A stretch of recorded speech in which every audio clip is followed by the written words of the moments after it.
Good afternoon, everyone. How's it going? Great. All right. I hope you're here for digital strategy stuff, because that's what we're going to talk about. I know there's a lot of first-time attendees here, which is fantastic. And I don't want this to make you feel weird about it, but this is kind of part 3 of a series of discussions about digital strategy that this panel more or less has put together. This would be the 3rd MCN conference in a row. That doesn't mean you're not going to understand what people are talking about because you missed the reading, so don't worry about that. But it is a kind of ongoing discussion that we've been having as we've evolved and grown and changed in our thinking, and as our organizations have sort of addressed digital strategy in unique and sometimes similar ways. And it's been kind of fun to see this change over time. But I think we've got a story in and of itself. I'm not going to introduce everybody. They'll give you a quick bio when they come up. But really we want to kind of dive into the meat of what's going on. One of my jobs here, if I can make this work. Great. Click. There's a slide. Excellent. So my job is to set the stage. I'm the director. I'm Douglas Hageley. I'm the director of media and technology at the Minneapolis Institute of Art.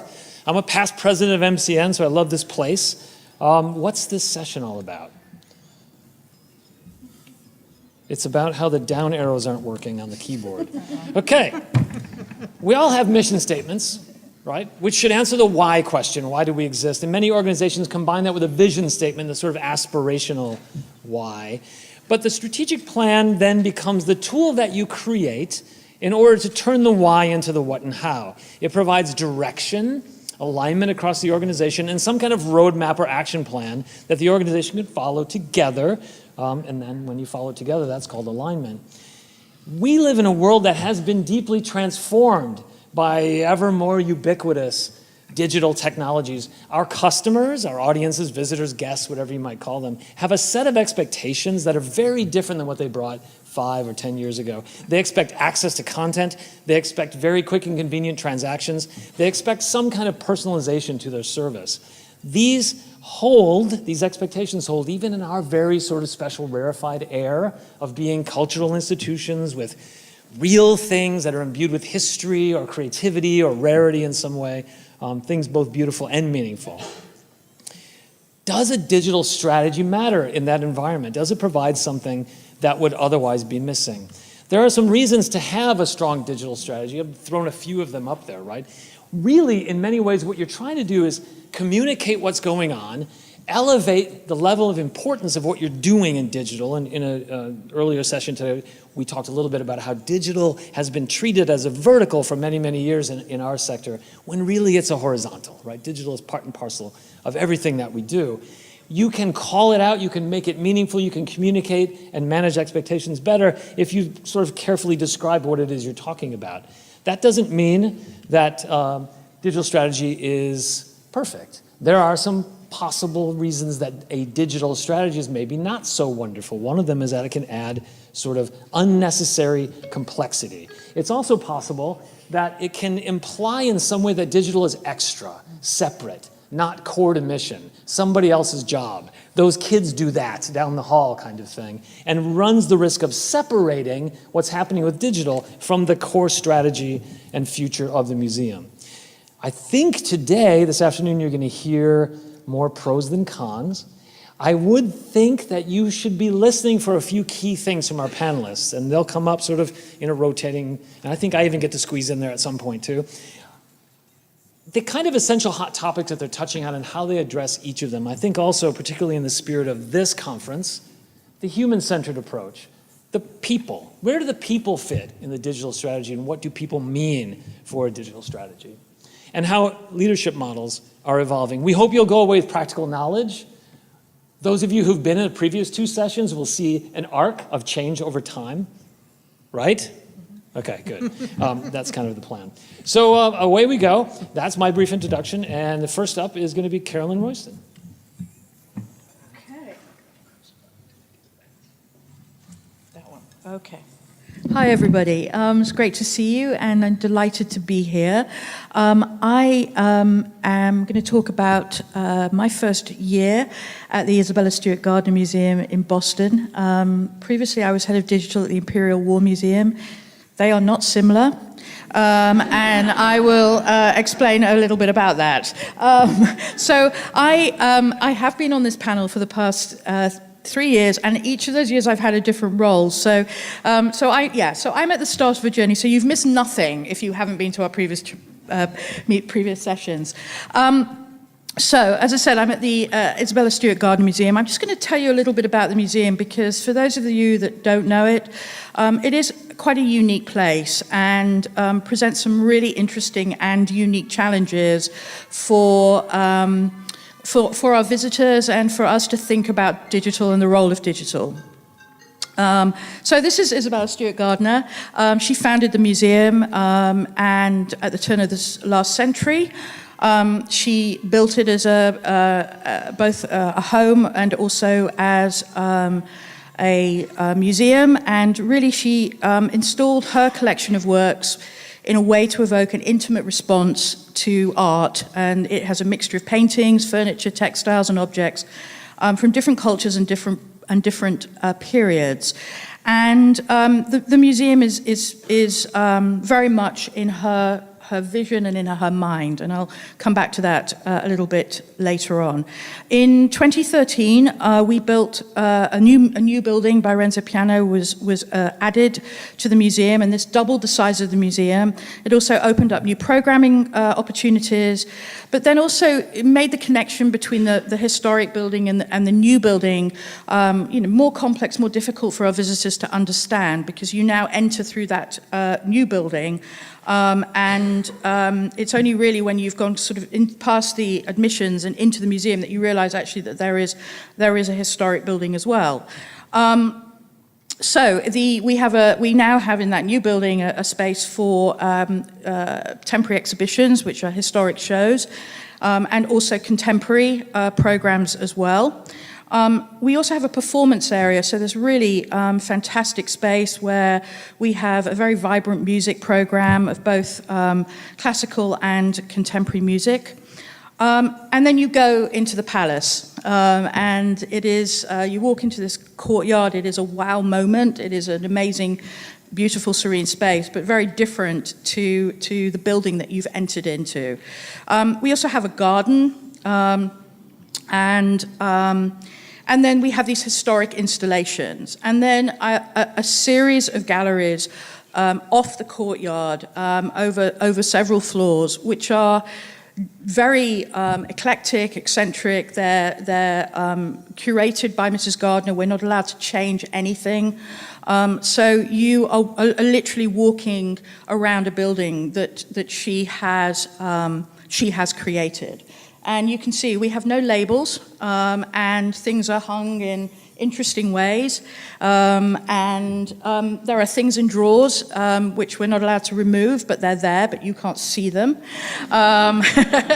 And you can see it's sort of room after room of, these incredible spaces, but, a difficult space to navigate for our visitors. And we also had a theft, which you may have heard about in 1990, where 13 masterpieces were stolen. And the FBI is still looking. If anybody knows anything, there's a $10 million reward out there. But it's actually something that people come specifically to the museum to see. There's a kind of myth around it, and it's part of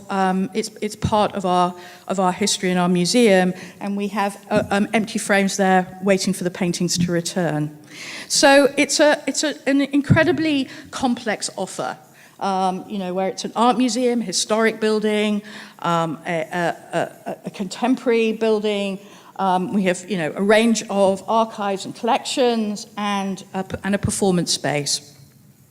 And so for our visitors, it's not a traditional art museum. It's a very immersive experience. There's no linear narrative, so it's very difficult to kind of understand what you're looking at and why you're looking at it. We have no labels, as I said, and really you're asked as a visitor to make your own connections and your own meaning. So what does that mean for digital? So I came into the museum. I'm the first director of digital that the museum has. It was a low/non-tech area until very recently. They had a website and I would say, a sort of minimal social media presence. And a couple of years ago, they realized that they really needed to be thinking about digital in a new way. So I've come in to really hopefully transform the experience and to support a transformation of a visitor experience. And we really see digital as an opportunity to highlight stories behind the collection, to be able to provide greater access and knowledge about the objects, to encourage personal and social connections between visitors, the objects in the museum, and to really open up the multi-layered collection, as I said, much of which has not been seen before. So many fantastic opportunities, which is why I was so keen to take the job. Oh, pushing the wrong button. So what's our starting point? We have siloed and disconnected systems. And all of these things will be familiar to you. So there's nothing here that's unique, I don't think. We have an outdated website. We have very limited on-site digital experiences. We have a growing social media presence. And we have enthusiastic and heroic staff that have really kept this going and built things out of their own interests, often when they have other jobs. So it's like the left arm of one person, the right leg of another person. But they've kept it going. But the result of that is that it hasn't been strategic. It's been opportunistic. And so, every year the funding comes, budgets come around, and, they kind of ask for money just to keep it going, but not thinking about that long-term view. Where does the museum want to be 3, 5 years from now? What should we be doing? How should we be resourcing? How should we be thinking about digital? And I would say a cautious management. This is new. This is a brave new world for the museum. And so that idea of me coming in and saying, I need loads of money and I need loads of people and then I'll deliver everything you want, it's not going to happen. So I have to be thinking about how to demonstrate success, how to do this incrementally, how to do it at a pace that the museum can manage and sustain. But there's huge potential. So here's how we're taking it forward. I'll try and do this quickly. So one of the things we really needed to do, I feel, is better understand the customer journey. What is the experience that our visitors are having? I've talked a bit about the complexity. Well, how do we better understand that and what it means for them?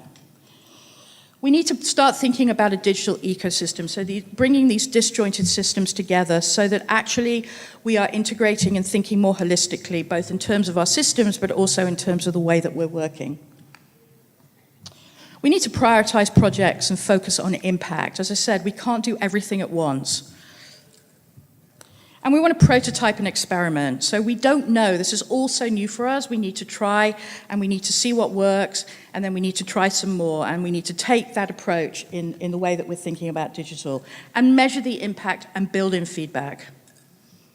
And we need to build staff confidence in digital as well. They have done fantastically, but to get to this next level, what do we need to do to be able to support them? What skills are we lacking? And we need to move at a sustainable, affordable, and scalable pace. And our priorities, again, a shopping list will be familiar to everybody. We need a new website. We need to think about our on-site digital experiences. We need to look at our collections management and our digital asset management system. We have a disjointed CRM that isn't really a CRM, so what do we need to do around that? And we need to look at our IT infrastructure. So it's all the usual suspects. So what have we been doing? So in the last few months, we've really kind of kick-started some things. We did some visitor journey mapping with Frank Lagoon and Webb. They came visit us with us for 2 days. And it was such a great experience because it helped us. We had 15 people together. We moved away from siloed thinking and worked cross-departmentally. We had 2 days to focus together on the visitor experience, which is such a luxury to be able to do that, to come out of your regular day and really think about things in a different way. And most importantly, it put us in the shoes of our visitor. So we had a lot of assumptions that we actually found were not correct, and tested some things out. And out of that journey mapping, we're going to be getting the results over the next couple of weeks, but really it helped us to understand better where the pain points are, where the opportunities are, and helped us to think about how to prioritize projects going forward, both in the short, medium, and long term. And also helped us to think in a more integrated and holistic way. And by the way, I pushed this project, but it isn't digital at all. And I think, it's another example of how I think digital can help to transform and catalyze change in a museum without it being about technology at all. But I used my budget to do that. And so, I think you have to be creative in lots of different ways. And we're about to embark on a website redesign. This is not our new website. I'm just going to say that. And, again, we just put in a one-question survey just to get some visitor feedback. We've also been talking to visitors on site about how they're using the website, looked at analytics, did some in-depth interviews, technical audits, staff engagement workshops.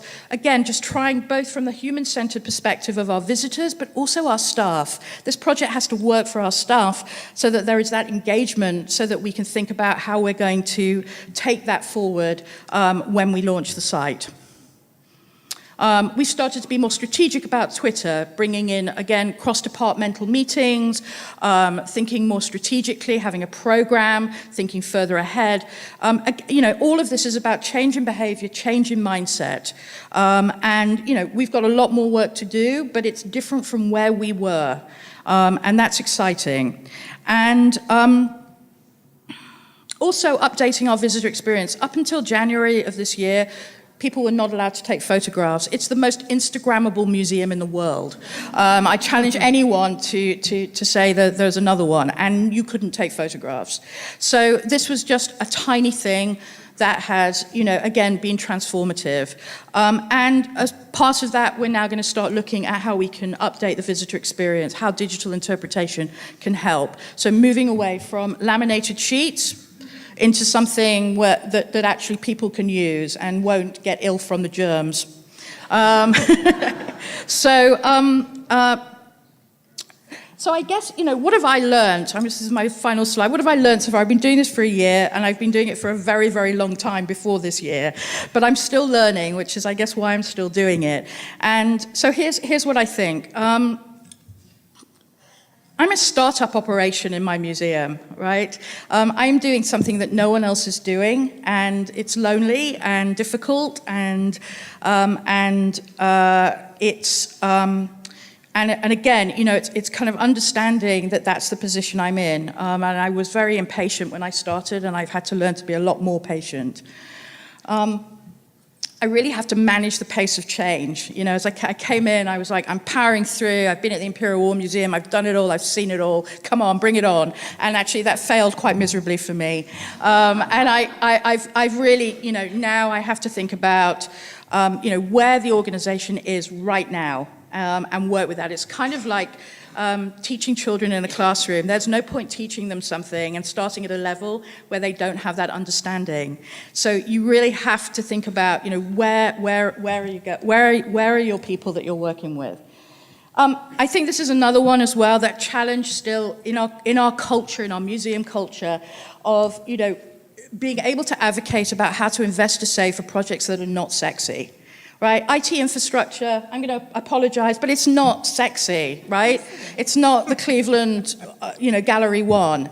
CRM is not sexy, but they're absolutely critical to our success. So how do you advocate for that? How do you get people on board who are going to be able to fund that, not just in the short term, but understand that it's a long-term commitment? Working in a museum is very different to working in the UK. That's an entirely different talk, which I'd be very happy to give at another time and talk privately about, but it's very different. So for me, there was a culture change. And I'm going to finish here, huge opportunity to make an impact. I am influencing in every area of the organization, even if people don't realize that. I'm seeing opportunities for increased staff engagement through new ways of working. So journey mapping is a great example of that. And I really believe that in a museum of our size, which is, 100-odd people, that once I get some momentum and really get these projects going, that actually change will be rapid. It's just people don't know that yet. So look forward to seeing you all next year at year 4 of this panel, where I will be... Anyway, all right, so but that's me done. Thank you so much.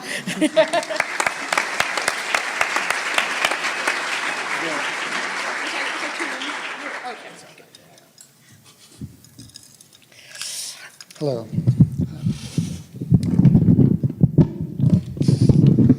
Now sniffing the microphone. No, I'm sorry I'm so short, though.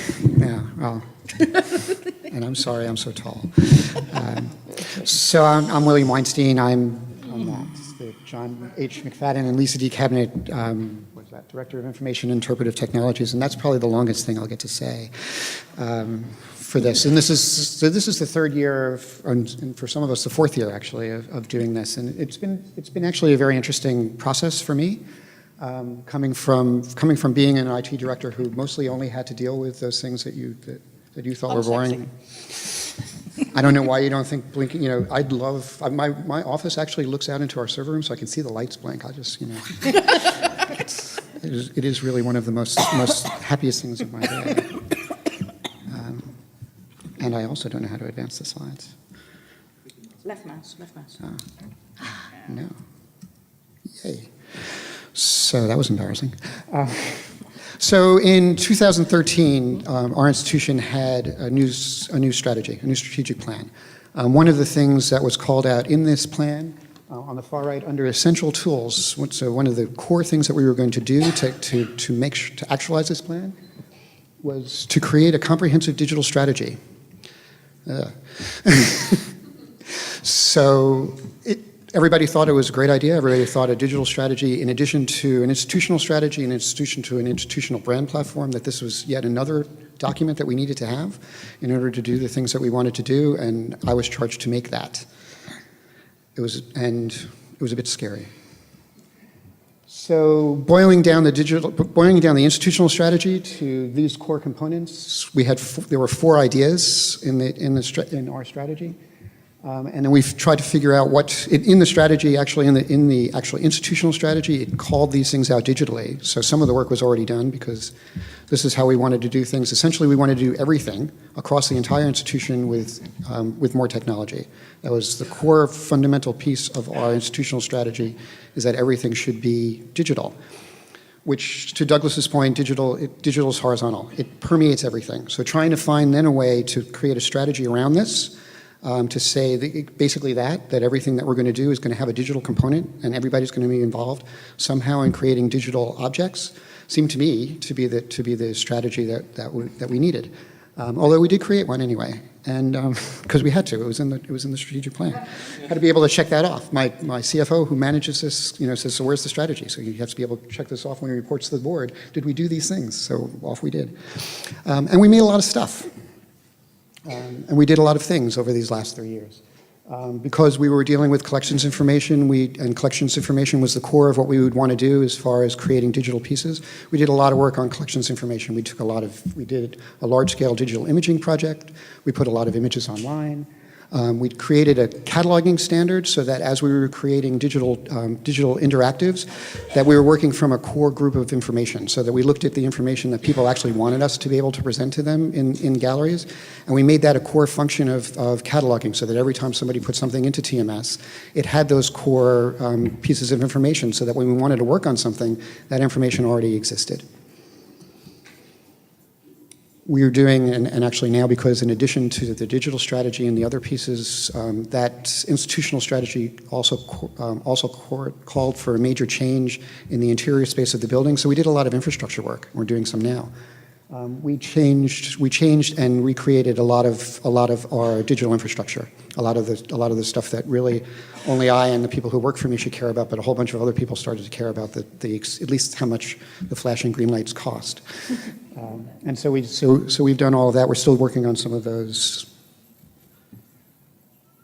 And we did a lot of interactive projects, because the front-end shiny piece is if you wanted to show where you were going with the strategy, if you wanted to show that you're actually doing something. If you work in a museum, it's all about numbers. How many people came through the door? How many publications did you make? How many exhibitions did you make? And so digital interactives became part of that metric. So how many of these are you going to do? Everything's going to have one? How many did you do this year? How many are you going to do next year? So we actually made quite a few. And we also, because we wanted to reach out to the community and especially engage different audiences, we started to engage a technology audience. So we hosted our first museum hackathon, and we started to work on a Minecraft site to try to engage people surrounding technology, to try to think of the museum as a place where technology is useful, where technology can be used for the outcomes that we wanted, and to engage a different audience in how those things get made. And all that's great, right? So it's a whole list of things. So the problem that I have with giving this presentation now for, I guess, for the third or fourth year is that I don't think actually we did such a good job. And it was very difficult for me to sort of think about what we want to do and how we want to present strategy and to think about what a digital strategy means in the context of an institution, because the only form of measure that we have is this, is that over the course of the 3 years we did a whole bunch of stuff that ties back to the institutional strategic plan, which I would argue, if we don't set the museum on fire, it basically fits into the museum strategic plan, and maybe that could be a performance piece. So even setting the museum on fire could fit into engaging audiences some way. But there really was no way to measure these things based on the strategy, other than the fact that we've done them, other than the fact that it's a long list of things that we did, and they were all very good. They were all very well received. A lot of people liked them, but there really wasn't any qualitative measurements tied to those. Even though we looked at them, we did tests, we asked people what they liked, we did evaluations, we changed how they went, but there wasn't a real measure as to which of these things worked and which didn't, and there wasn't a measure from a technology standpoint of which of these things actually is sustainable, which of these things can move our needle going across, which of these things can we build on so that we can make other things, so we can make better things, because the shiny stuff disappears. Every year we make a new shiny thing. Every 2 years we make another shiny thing. It's very transient. But the fundamental parts of it, what we're going to build as a substructure, is something that really has to be addressed, that we weren't really addressing very well. So we engaged a different strategy, and we talked to a consultant about talking to us more about a roadmap as opposed to a strategy. So where are we? Where do we want to get to, tying to our institutional strategy? Where does the institution want to be? How can digital actually help that along? What are the steps that we have to take from a foundational perspective? What are the steps that we have to take cross-departmental perspective? What are the things that we want to build, and how do we want to build them to make sure that they're sustainable? And so we did this process. It took about 6 months or so. And the two interesting things that they came back with is that they wanted us to invest more into the core foundations of digital architecture, to create systems that were usable, that served as foundation to the shiny things, and then to do some of the things that we're talking about here that really aren't digital. Talk about the audience. Talk about doing visitor surveys. Talk about thinking who our core audience is. They talk to us in the context of thinking about our audiences not as demographics, not as a collection of how old you are and where you come from, but what your interests are, and sort of thinking about targeting interests and doing those sort of visitor personas. And so how do we create pieces that actually talk to individuals through those personas, and then how do we measure that, and how do we measure those things coming back to us, and how to think about that in a different way. So it's a completely different way of thinking about this. We're just started this process. We're actually so at the end of this survey, I do have to say I'm still being asked to write the second digital strategy, even though I thought we did it, and then I thought we did it again, but apparently we didn't. So we're doing it. So we're doing it one more time, but we're doing it from a different perspective. I'm resisting making a list of the things that we might want to make over the course of the next 3 years. And really thinking about how we want to update our digital presence. Sort of thinking about these things in broader terms, not the specific things, but the specific things that we would focus on. So not, I'm going to make a specific thing, but these are the places that we're going to focus our energy on in the next course of years. And projects will come into those things, and we'll decide on the projects, but we're not going to say that we're going to make any particular kind of thing and lock ourselves into that thing early. And then to really think about that in the context of how these things layer on top of each other. So how do our core systems feed our content creation? How does our content creation feed what we create in interactives? How is what we make in gallery, online, or in mobile space, how do those things build on each other? So that every time we make something that we're not creating one-offs, we're creating things that we can build on, we're creating things we can sustain, and we're creating things that as technology changes, we can plug things in and out and not really have to think about really sort of doing these forklift upgrades that we do now.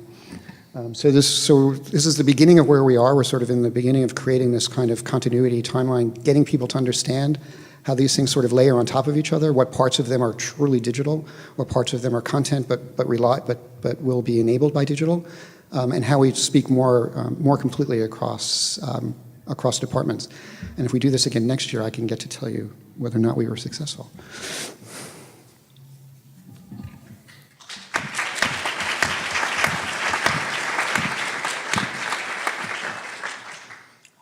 Good afternoon. Thanks for joining us. It's great to be back at MCN in beautiful New Orleans. This is our 4th year doing this, and I can't believe how much we have to say about the topic, but there is a lot to say about it, and it's ever evolving, even at our museum. Carolyn said 3 points that I'm using for next year's talk. It's incremental, it's patience, and it's influence, and I think that's really important. At Princeton, we've incorporated accessibility into our strategic direction.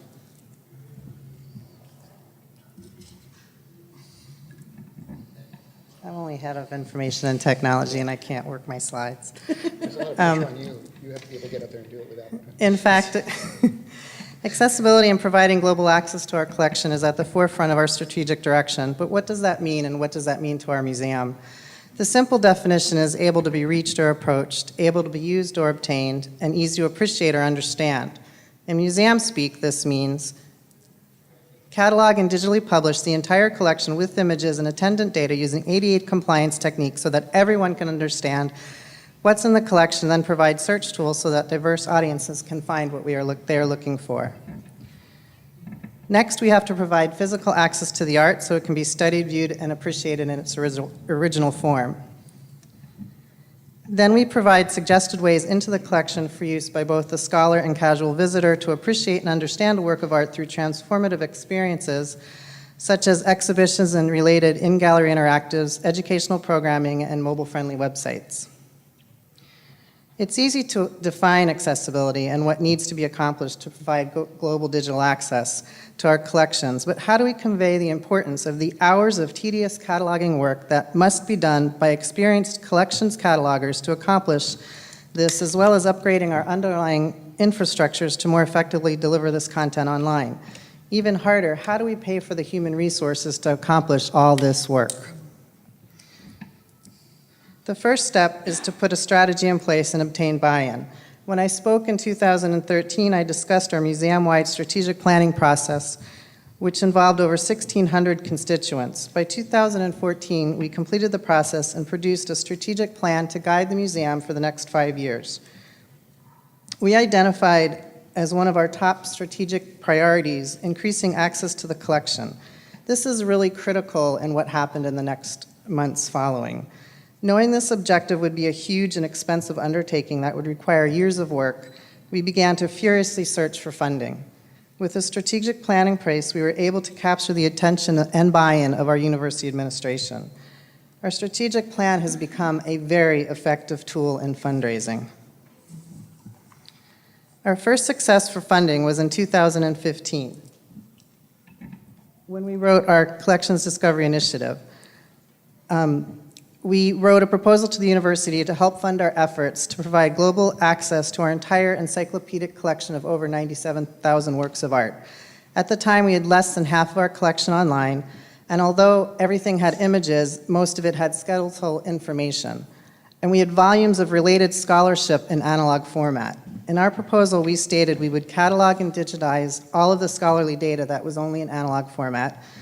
With our curators, we would conduct extensive object-based research, and then we would create the appropriate infrastructure to make all of this work and publish it online.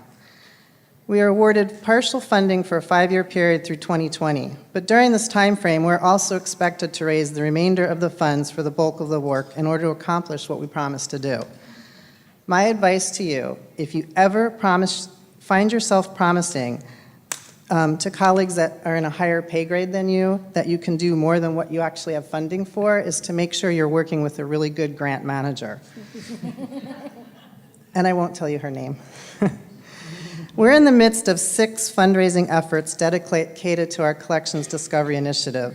In addition to internal university funding, we are awarded 2 IMLS grants. We're about to complete 1 grant based on our photography collection, and we're beginning another one focused on our Asian art. We're in the middle of writing a 3rd grant while waiting to hear back from NEH and Mellon Opportunities. We have cataloging work in every area of our collection, which enables us to apply for multiple grants at the same time. And it also helps to have multiple options open, because sometimes you are unsuccessful and that happens.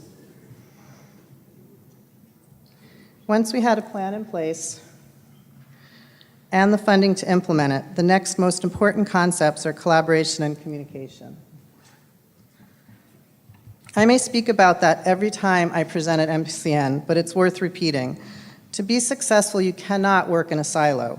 We collaborate with our director, curators, educators, and every department within the museum. We're working with the university's library and Office of Information Technology to implement IIIF technology.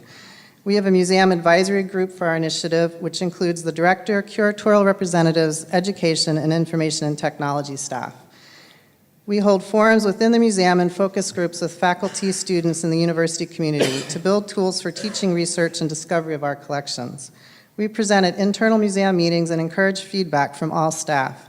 We also reach out to the cultural community through conferences such as MCN, as well as consulting with colleagues in the field. This is truly important. Once again, you cannot be in a silo. You have to reach out. You have to reach out to your departments, get your director on your side, whatever you can do to make people understand how important it is to have this work done and to educate them.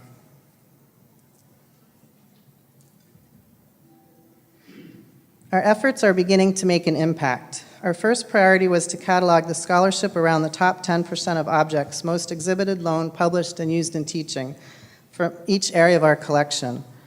By the end of the first year, this included about 10,000 objects spanning the collections. The more we publish online, the more our collection and its content become public knowledge, the more demand we have for teaching and research with our physical objects. With the increase in demand for use of our objects, we are able to justify hiring full-time staff dedicated to preparing works of art for classroom and research use. We are well on our way to providing global digital access to our entire collection. We currently have almost 60,000 works of art online. We are targeting areas of our collection for deeper research. Our collection is no longer hidden.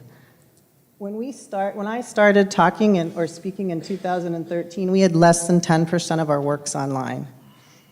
I'm grateful to the many talented people behind these efforts and their work in making our collections fully visible and accessible to all. Before I close, I have a shameless plug. Please join our MCN-sponsored SIG events. They're great, and it's a great way to network. Being at MCN allows you to learn from each other. Take advantage of this. I learn a lot when I come here, and it's great to be back. Thank you.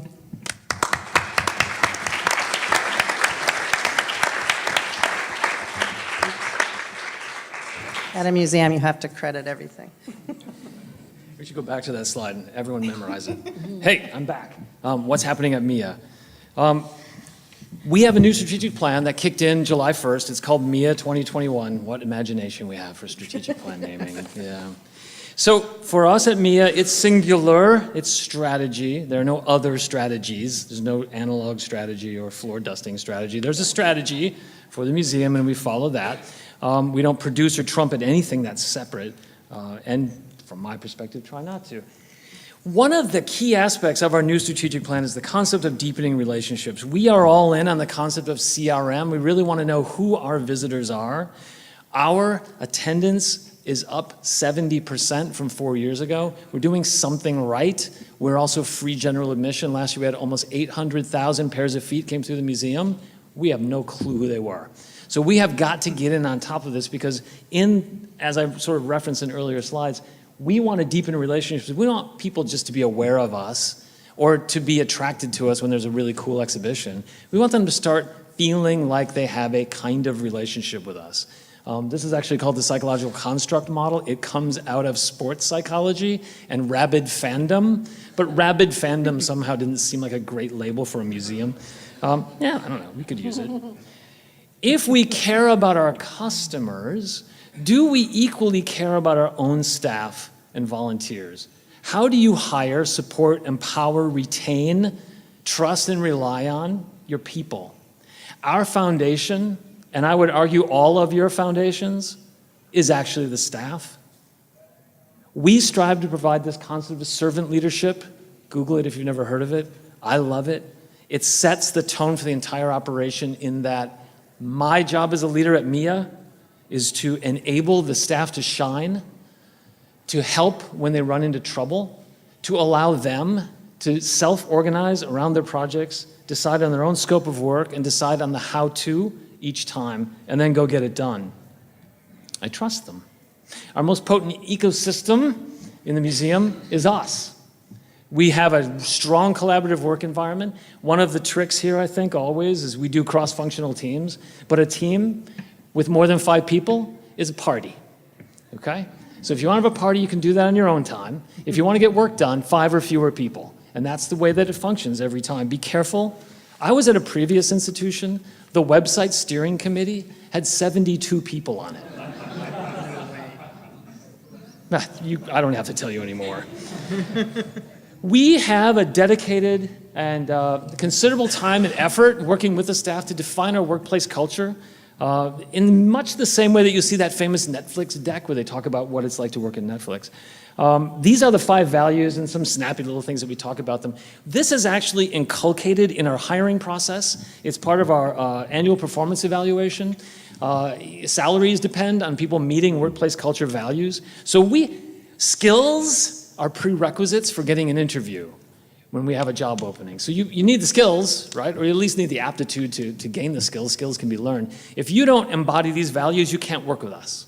Because we are going to turn you loose, and you are going to go work wildly independently on a bunch of cross-functional teams representing all kinds of different departments, and you're not going to have supervisors breathing down your neck. You have to embody these values or you won't be successful. This session is about ecosystems. We got plenty of ecosystems. I'm sure you do too, right? Here's what we're trying to deal with in terms of CRM. It's a disaster and a mess, but we'll get there, right? It's always kind of a work in process, and we're learning on the way. I don't expect you to read it, but you can just see how complex these kinds of ecosystems are.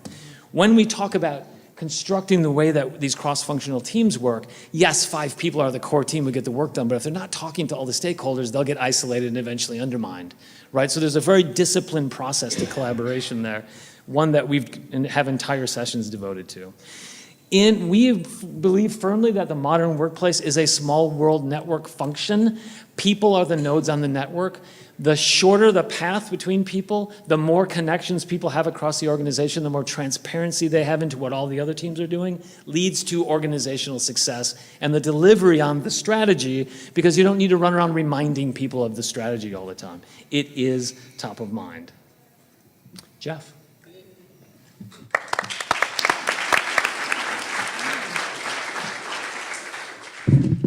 Hi, I'm Jeff Stewart from Harvard Art Museums. I head up our Digital Infrastructure and Emerging Technology Department. And thanks for doing all the heavy lifting. Being last is great because they all said the good stuff. Yeah, so I'm just going to talk very briefly, and I will probably mention the words digital and strategy. So here we go. We don't have one, a digital strategy. I don't ever want one. I don't personally think it's right for our institution. There you go. I'm done.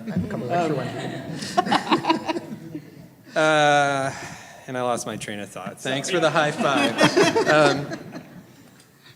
I guess my one comment on digital strategies is that, it might be right for your institution, but in some places, having that document could be a crutch and a bucket where people who don't want to deal with that kind of stuff will just throw that stuff, and then it's tucked away in its silo where it will possibly sit forever.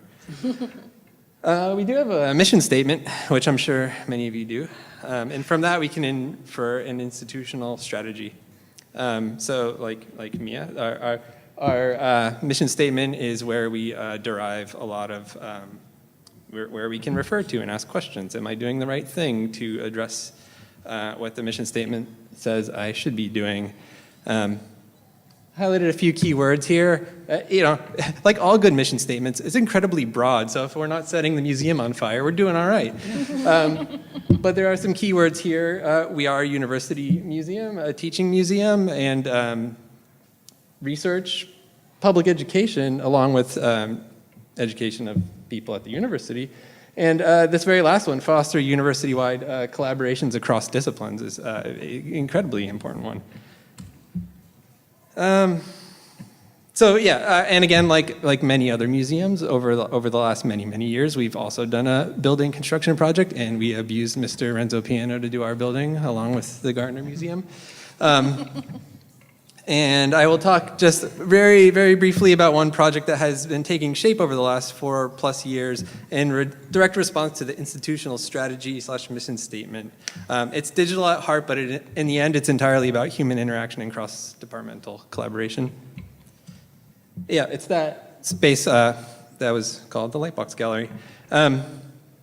Here, if I can work the mouse, yes, I can. It has a very brief teaser video of some of the projects and what the space looks like. It's very small. We're a very, very physically tiny museum with a large collection, which poses some interesting questions like, well, okay, if you have less than 1% of your 250,000 objects on view at any given time, how do you actually make use of the rest of that collection? And digital tools can help you do that, or spaces that have some kind of digital infrastructure can help you do that. But again, it's at the end of the day, they're just tools for telling the stories you need to tell about your collection or institution. You can go look this stuff up on our Vimeo channel. There's lots of other demos. Since 2014, in this particular space, we've run over 52 projects with a whole variety of collaborators, most of them on-campus partners. One of my particular favorites was working with the Harvard Center for Astrophysics, where we did a partnership on how conservators use light and astrophysicists use light to do their kind of work on the macro or micro scale. But along with that, we've worked with all kinds of different weird people, artists, weird people, astrophysicists, weird people, museum technologists, weird people, whatever. On all kinds of things, from gallery talks to lectures to interactive installations to very passive video installations and whatnot. And some of them have run for a day, an hour, a week, a month, whatever. It's a digital space. It allows us to be a bit more nimble and work with people to define the right kind of project for the stories they're trying to tell. So just a little bit about how a project comes together. There's no secret sauce. It's just a bunch of people talking to each other to figure out what that project ought to be. It's that simple. Here's a very rudimentary breakdown of, we invite an artist in to create a project. What does he do? He talks to somebody in our curatorial division, who then talks to the technologists, who then talks to the conservators and the curators, and they make use of all the tools we have. And some of those tools are objects, some of those tools are big screens on a wall, some of them are metadata in a database. Again, you got to figure out what you actually need to do for your institution and then make use of those tools, digital or not, and the people behind that know how to use those tools. And you get great things. You get people coming to see an astrophysicist talk about looking at very deep space images in 3D, putting on silly anaglyph red-green glasses, and having a very interactive time with that person. And then you have artists come in who can use the screens in very creative ways to show their own slideshow, along with an interactive way to browse the collection, conversing with people interested in their art. And just a few points. How did we get to this place? How did we get to the point where we have this digital-ish space in a museum where we can actually do these projects? And I thought, I'd given this a lot of thought, and it's just because the conditions were right. Again, no secret sauce. It's like you can write a digital strategy. That doesn't mean you're going to carry it out or actually be able to do anything magical just because you have that document. For us, the conditions were right because, we closed our building for a major renovation. And during that time, all the staff were shuttled off-site into one building, onto one floor where we had no choice but to see each other every day, cross paths. They couldn't get away from me. It was easy to talk. It was easy to share ideas. It was easy to share R&D projects. Never stop doing research and development and experimental projects, no matter how small the scale is. And it happened to be everyone was open to new ideas because we physically tore down the building, and at the same time we tore down internal structures to really try to reduce the silos. I mean, we went from something like 7 curatorial departments to 3 divisions, just really like smashing things down and figuring out what it means to organize a museum for the 21st century. And then within my own area of influence, we started doing endless outreach starting in 2010, a series called the Museum and Technology Brown Bag Lunch Series, which actually, reflecting back on Douglas's comments yesterday at Ignite, much like MCN, I think that Museum and Technology Brown Bag Series is misnamed as well. Having the word technology in there is a bit problematic because it's not about that. So for me, what my takeaways are: the key to expanding the use of digital tools is timing, knowing when to strike. Don't embark on writing a strategy, digital, analog, whatever, just because your peers are doing it. Don't give in to peer pressure. Do it only if there's a need for your institution. And my last 2 cents on how to actually get people to pay attention to technology things, and this is no joke at all, food. Brown Bag Museum and Technology Series, completely informal, the promise of homemade baked goods will draw a crowd and they'll listen to you talk about anything. I'm not kidding. Thanks.